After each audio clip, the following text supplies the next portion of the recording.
Have you ever wondered what it takes to feed nearly 20 million passengers while they re-soaring through the clouds? Picture this.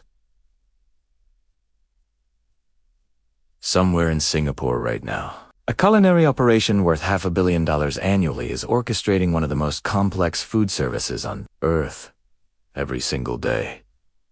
Thousands of meals are being prepared with military precision, racing against an unforgiving countdown. These aren't just ordinary meals, they're carefully crafted dishes that must survive chilling, reheating, and the bizarre physics of eating at 30,000 feet. But here's the fascinating twist.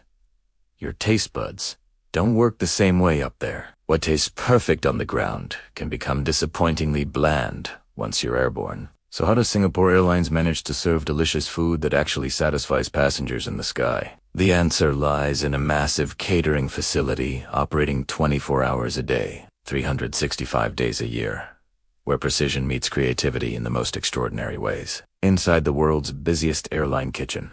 Welcome to Singapore Airlines' largest catering facility, nestled right inside Changi Airport and operated by their partner company, SATS. This isn't your typical restaurant kitchen, it's a food production powerhouse that serves 45 different airlines, with Singapore Airlines as the undisputed heavyweight champion among clients. Step inside and you'll find over 1,000 chefs working in synchronized harmony, producing anywhere from 800 to 1,000 different menu items on any given day. The sheer scale is mind-boggling. They're churning out 168,000 lobster tails every single month and more than 1 million pounds of rice annually. The man orchestrating this culinary symphony is Anthony, who commands a staggering $500 million annual food budget. Every station operates like a well-oiled machine. From the premium kitchen grilling filet mignon to the hot kitchen managing vegetables, pasta, rice, soups, and sauces. For all cabin classes. But before anyone touches a single ingredient, they must pass through rigorous hygiene. Protocols: thorough hand washing, followed by an air shower that removes every trace of hair, dust, or potential contamination.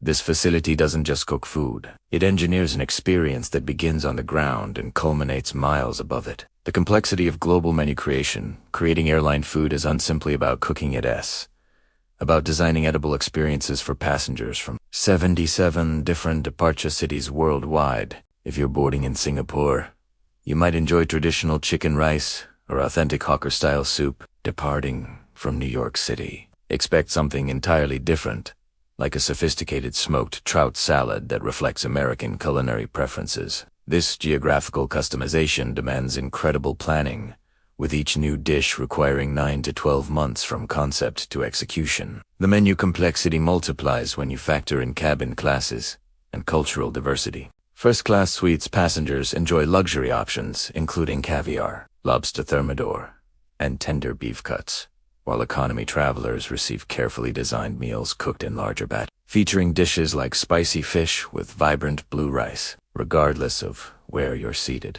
Chefs follow a fundamental formula. Every meal must include protein, vegetables, starch, and sauce to ensure nutritional balance and satisfaction. This intricate system handles Japanese cuisine, Chinese specialties, Singaporean favorites, and Western classics, all rotating through different routes and schedules simultaneously. The science of partial cooking. Here's where things get truly fascinating. Nothing you eat on a plane is actually finished cooking on the ground. When you see chefs grilling that beautiful filet mignon for first and business class passengers, they're only cooking at 30 to 40% of the way through. This seems counterintuitive until you understand the reheating process that happens 30,000 feet above Earth. They cooked everything completely now.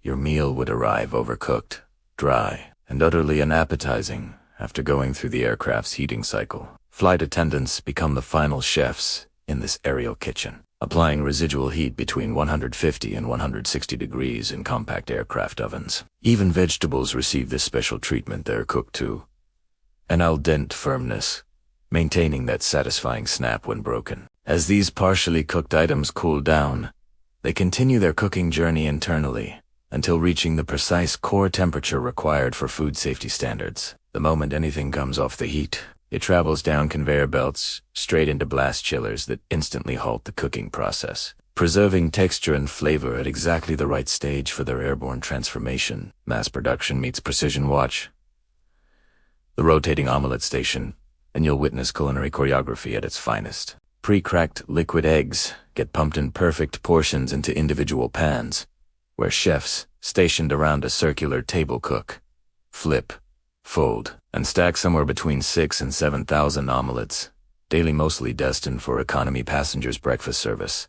Giant vats boil enormous quantities of noodles, while tomato sauce fills its own dedicated tank, dispensing from the bottom into cooling trays with industrial efficiency. Every tray moving through this facility carries a tracking label, a critical safety measure that allows complete traceability. If anyone experiences food-related illness on a flight, the airline can track it back to the exact batch, time, and production line. Once components reach their optimal partial cooking state, they move to the casserole assembly room, where workers have an incredibly tight window, 35 to 45 minutes, to transform refrigerated components into properly assembled meal trays. Speed matters desperately here, because every item must be cooked, assembled, and consumed within 72 hours. Exceed that window by even 60 minutes, and food safety regulations forbid serving those meals. Why flying changes your taste now?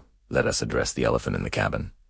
Why does airplane food have such a notorious reputation? The answer lies in how dramatically altitude affects your sensory perception. On older aircraft models like 777s, and to cabins pressurized to approximately 8,000 feet. Imagine trying to enjoy lunch atop Machu Picchu. Your taste buds become roughly 30% less sensitive to sweet and salty flavors, thanks to the combined effects of pressure, extreme dryness, and constant engine noise. The humidity situation makes things worse, dropping as low as 12%, drier than many desert environments. When your mouth feels parched and your sense of smell diminishes, foods can taste up to twice as bland as they would on solid ground. Historically, airlines compensated by loading meals with excessive salt, which helped passengers taste something but often left them feeling bloated and uncomfortable. Fortunately, modern aircraft technology is revolutionizing this experience. Singapore Airlines newer planes there have A380s and 787s pressurized cabins to only 6,000 feet, equivalent to dining in Denver rather than high-altitude Peru. These aircraft incorporate more carbon fiber construction, allowing humidity levels to double to approximately 24%, keeping your sinuses and palate functioning much closer to normal. Solving the reheating challenge with improved cabin conditions, chefs like Anthony can finally reduce their reliance on excessive seasoning. Modern Singapore Airlines meals contain no additional salt beyond what the recipe naturally requires, trusting that passengers can taste the authentic flavors. The facility even maintains a special room that simulates pressurized cabin conditions, allowing chefs to test exactly how their creations will taste at cruising altitude before committing to production. But creating food that survives the reheating process requires strategic ingredient selection and cooking techniques. Some foods simply don't travel well through this system. Deep-fried items like chicken wings lose their appealing crispiness, and nobody enjoys biting into limp French fries at altitude. Thin, delicate fish varieties like sea bass fall apart during reheating, so chefs prefer thicker options like cod or salmon that maintain their structure and moisture through the thermal journey. Anthony also incorporates ingredients with functional benefits. Turmeric reduces inflammation and bodily swelling, while ginger promotes rest, relaxation, and better sleep, particularly valuable for passengers crossing multiple time zones. These thoughtful touches transform airline catering from mere sustenance into wellness-conscious cuisine, the final countdown to takeoff. After all the cooking, assembly, and quality control comes the grand finale. Getting everything onto the aircraft, meals travel to the tray assembly area where elaborate elevator systems transport cleaned trays, cutlery, and dishes upstairs, what Anthony playfully calls a deluxe ride for your cutlery. Assembly line workers meticulously arrange napkins, porcelain, linen, silverware, and even salt and pepper shakers for business class services. Economy class follows the same process with simpler tableware. Each cart receives detailed labels specifying flight numbers, destinations, and meal services, allowing cabin crew to identify contents without opening them. These fully loaded carts typically board aircraft within 1 hour before departure, completing a journey that began 24 to 36 hours earlier. The entire operation moves with relentless urgency, because missing that 72-hour window means thousands of dollars in wasted food and disappointed passengers. This is UND, just about cooking it, S about orchestrating a logistical ballet, where every second counts and every flight absolutely cannot be missed. Before you go, hit that subscribe button for Orphiqueer, exploring more fascinating behind-the-scenes operations that make our modern world work. Have you ever had a memorable airline meal, good or bad? Maybe you've experienced the difference between old and new aircraft. We'd love to hear your sky-high dining stories in the comments below. Which aspect of airline catering surprised you most? The scale, the science, or the logistics? Share your thoughts, give this video a like if you learned something new, and join us next time as we dive into another incredible industry you've probably never thought about. Your experiences and questions help shape our future content, so don't be shy. Let's keep this conversation flying.